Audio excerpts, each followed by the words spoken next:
Seguimos transmitiendo desde la conmemoración del Día Mundial de la Enfermedad Inflamatoria Intestinal.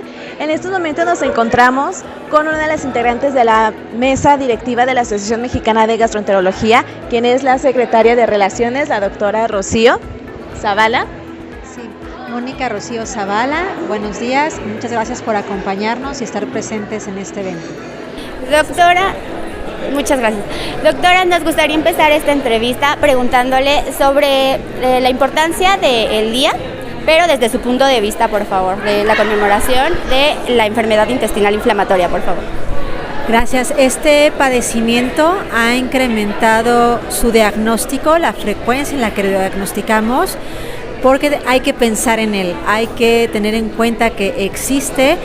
Y la importancia también radica en la educación del médico general, quien o deriva a los pacientes o que en muchas ocasiones se retrasa el diagnóstico por múltiples tratamientos antes de que el paciente pueda recibir el diagnóstico ya de certeza. Ok, el diagnóstico entonces es uno de los puntos clave. Perfecto, doctora, gracias. Ok, doctora, también nos gustaría preguntarle acerca de los padecimientos, como lo mencionaron hace rato en algunas ponencias, los cuales son también la enfermedad de Crohn y la colitis ulcerosa. No sé si nos podría hablar un poquito de ellos. Sí, los dos se caracterizan por ser enfermedades inflamatorias intestinales. Frecuentemente el paciente en su padecimiento presenta sangrado en las evacuaciones, aunque hay muchas otras variedades porque es un padecimiento sistémico en el que en otras partes del cuerpo hay manifestaciones de la enfermedad.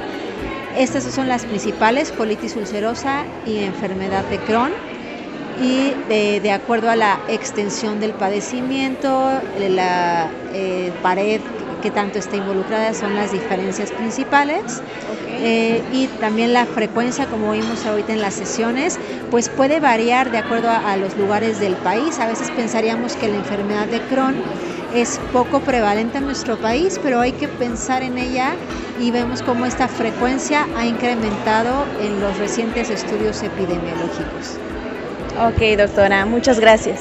Doctora, también nos gustaría que nos comentara sobre los tratamientos farmacológicos acerca de los padecimientos antes mencionados por mi compañera, por favor. Sí, gracias. Bueno, en tratamientos de vanguardia, todos los que se conocen como biológicos, actualmente son una gran oportunidad de los pacientes que no logran mejoría con otras terapias, o hay otras estrategias donde desde un inicio las puede recibir un paciente.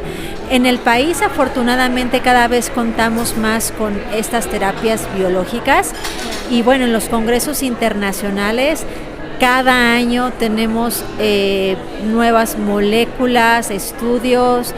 Entonces, hay, conforme avanza el tiempo, más opciones terapéuticas de acuerdo a los mecanismos de acción que tienen estos fármacos o terapias biológicas. Pero ya, afortunadamente las tenemos en el país y en muchas unidades de asistencia pública ya se cuenta con estos fármacos. Ok, bueno, muchas gracias. Ok, doctora. Bueno, la revista Líderes Médicos ya lleva 10 años en el mercado y pues usted ha participado en algunos artículos muy interesantes con nuestra revista, aparece en algunas páginas. Bueno, por lo tanto hemos seguido de cerca su trayectoria. No sé si podría comentarnos un poquito acerca de su labor en la mesa directiva en la Asociación Mexicana de Gastroenterología. Gracias. Este año fui invitada a participar por el presidente, el doctor Jesús Kazuo Yamamoto, como secretaria de Relaciones. Como en este papel como secretaria de Relaciones es la función precisamente de interactuar con los otros presidentes de las sociedades filiales del resto del país, de los estados. Cada estado tiene su sociedad de gastroenterología y entonces interactuamos con los presidentes, llevando a cabo información, los eventos que tienen, promoción, que necesitan apoyo para algunos ponentes, traslados, etcétera. Entonces, También me encargo o el secretario de Relaciones de organizar las sesiones mensuales. Una parte muy importante es la educación médica continua de nuestros asociados, y entonces cada mes se organizan sesiones mensuales en las cuales invitamos tanto a coordinadores como a ponentes nacionales e internacionales a que nos actualicen sobre un tema en particular. Entonces nos encargamos de toda la organización. Estas sesiones son avaladas por el Consejo Mexicano de Gastroenterología, entonces pues a lo mejor todo el proceso que lleva a tener este aval organización, pues es lo que me encargo en esa posición que tengo. Ok, doctora, la verdad es que su labor es muy importante porque sin usted no se podría llevar a cabo este tipo de eventos y es muy importante, doctora. Gracias. Doctora, regresando al tema de la enfermedad inflamatoria intestinal, ¿puede enviar un mensaje, por favor, a toda la audiencia de la revista Líderes Médicos y en especial a los médicos que nos estén viendo, por favor, acerca de la importancia de esta enfermedad y cuáles serían los factores para prevenirla? Gracias, pues hay que pensar en ella. Nuestras recomendaciones hay que pensar en ella. Sí, comentaban que existe un sobrediagnóstico en algunas ocasiones, pero más importante aún es el subdiagnóstico, aquel paciente que no está diagnosticado, que nosotros iniciamos un tratamiento y que va con el médico de atención primaria y se lo suspende y le deja nuevamente un antibiótico, un antiparasitario, porque le dice que seguramente es de otro origen. Entonces es mucho la labor que tenemos que hacer todavía desde las escuelas de medicina, el reforzamiento en la educación continua del médico general para diagnosticar la enfermedad en etapas tempranas y no demorar el diagnóstico.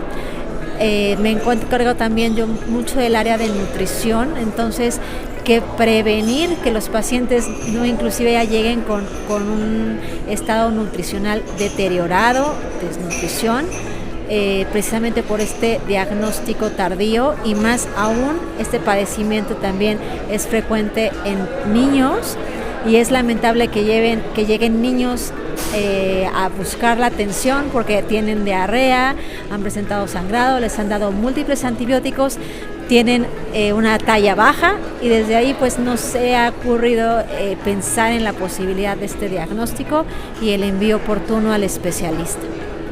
Ok, doctora, pues muchas gracias por el mensaje y pues le agradecemos el espacio para esta entrevista para la revista Líderes Médicos. Recuerden que pueden descargar todas las ediciones de la Asociación Mexicana de Gastroenterología en donde participa la doctora Mónica en nuestra página que es www.lideresmedicos.org. Seguimos en la transmisión.